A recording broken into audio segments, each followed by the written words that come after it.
Okay, welcome to the newly reconstituted discussion between Josh and I, which we now finally have a name. This took a while. The new name is Table Talk and Tumbleweed.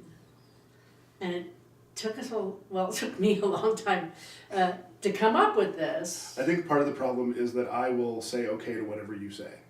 That's true, you're very agreeable, stop that. Well, this all started way back with the original Pentapalooza stuff, Yes. where you were the professor and I'm the TA, and so I'm happy to go with whatever the professor says, right? Yeah. And I know that that's not exactly the sort of power dynamic you're going for here, but I think you're just naturally an agreeable guy. that could be too. But for me, I actually think the problem was we were thinking really about the content of what we do, so we were coming up with ideas about faith forward, which, some of these we had some great names, but I think we just I kept feeling sort of locked into a particular, I don't want to say ideology, but a particular perspective. Yes. And then it sort of struck me that really what we're doing is much more, it's more of a framework. We just want to talk about this stuff because that's interesting, it's fun, it's interesting, and I think it's part of what it means to be a Christian. And we do have that history and tradition with this table talk idea. Yes, and that was like for me what I really liked, TTT, Table Talk and Tumbleweeds. I had not even tracked that. It's total alliteration. It's absolute alliteration. Which I love me some alliteration. But also, there is the double entendre, it's not a double entendre, but it's the double meaning of table talk. Because of course, on the one hand, the table is, the Lord's table, and that's really central to both of our traditions and to the Christian faith in general, right. Is the Lord's table, and we're having talk. And we're talking about the table. Talking about the table, yes. And then tumbleweeds, which is kind of what blows out outside. And I think tumbleweeds captures the location. It also sometimes captures, at the risk of saying things we don't want to get on tape, the state of our minds often enough. Because the two of us will just chase after whatever looks interesting at that moment. Sometimes our minds go wherever the wind blows. Yes, it does. That part is definitely true. And I'm not sure if that was intentional, but it's definitely there. So Table Talk and Tumbleweeds has that sort of meaning, but then of course there is this other historical meaning of Table Talk. And Luther, of course, has a whole series of volumes which are part of the collected works of Luther on Table Talk. And some of that was like him sitting around a table and talking, right? Dinner table. The dinner table. Which, in his time and place, was also heavily correlated with the Lord's table. Yeah. You actually set a table specifically to be in this fashion that reminds you of the communion table. Yes. And so there is this, there's this moment where you gather together with all your friends at a meal and you realize we are just doing that same thing. We are gathered with our friends for a meal of freedom. And so I think that Table Talk also captures the community. Sort of thinking about when you get together with friends, it doesn't really matter what you're eating. What matters is that you're there with friends and you're having, maybe a glass of wine and you're having great conversation. And after you're done, you realize, I don't even remember the meal, but I don't remember what I ate, but I remember the meal. Yeah. Right? And I think that so there's that sense of community that I think Table Talk captures. But also Luther in the Table Talks are specifically Luther defending his faith. Yes. Right? Describing why it is I believe what it is, the importance of what I believe and how I do. And so there is that additional meaning of Table Talk.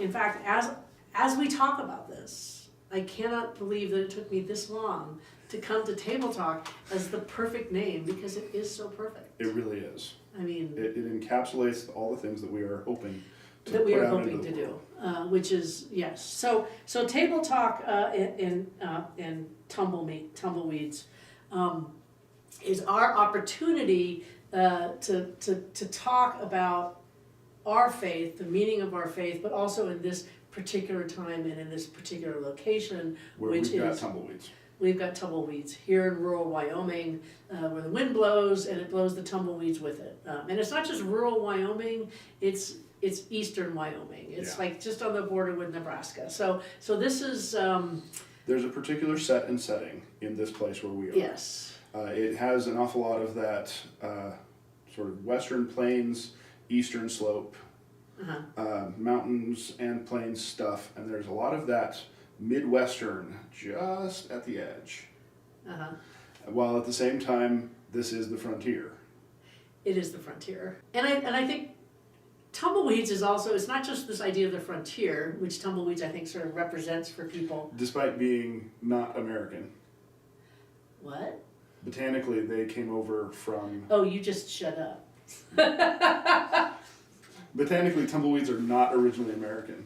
They are Fake from... news. Next thing you're going to tell me that a buffalo is a bison. They did come over from Russia, is all I'm going to say. Tumbleweeds, not buffalo, not Tumbleweeds, bison. not buffalo. Okay. Sorry.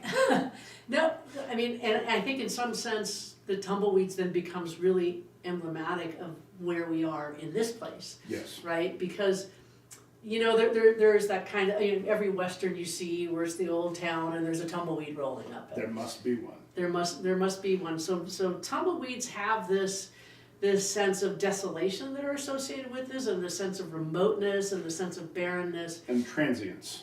And transience, yes. But tumbleweeds also, I think,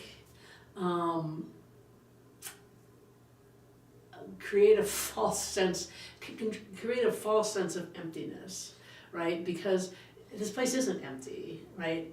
Because tumbleweeds are themselves a thing. Yes. But anyway, so I think that tumbleweeds also captures the idea that we're not really restricting ourselves to any one topic, quite clearly. Yes.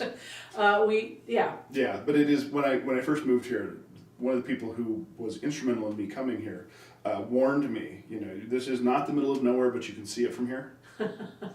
And the idea is that this is an empty place with nothing in it is just not true.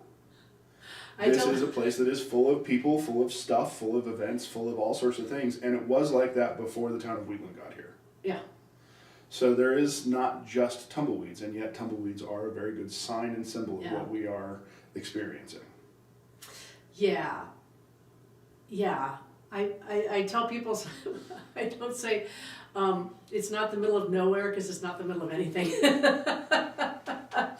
It's even 20 miles from the middle of nowhere. Which I guess would be Chugwater. But, but I think tumbleweeds, there is that sort of sense that tumbleweeds, when you first look at it, suggests barrenness, but when you look closer, there's a lot going on. And I think the desert or the prairie is like that in general. And I know that when I was younger, I was, forests, I love forests. But as I got older, I really got more into what authors call the aesthetics of aridity. And the thing about that is that there's a beauty to wide open spaces. Sure. But also, there's life there. There's a lot of life. You just have to slow down and look more carefully. And I think that also captures kind of what we want to express about both our experiences in Wheatland, but also Wheatland itself, is that there's a lot going on here. There's a lot of vibrancy. There's a lot of intellectual curiosity. There's a lot of religious vibracity. I think I just made that word up. I think you did too. But you just have to look for it. As with the prairie, you have to dig under the surface a little bit. Yes. Because there's the loud stuff up here, right? And then underneath it, there's the people that aren't going to really push their ideas on you, but they're there if you look for them. Yes. So this is Table Talk and Tumbleweeds. Indeed.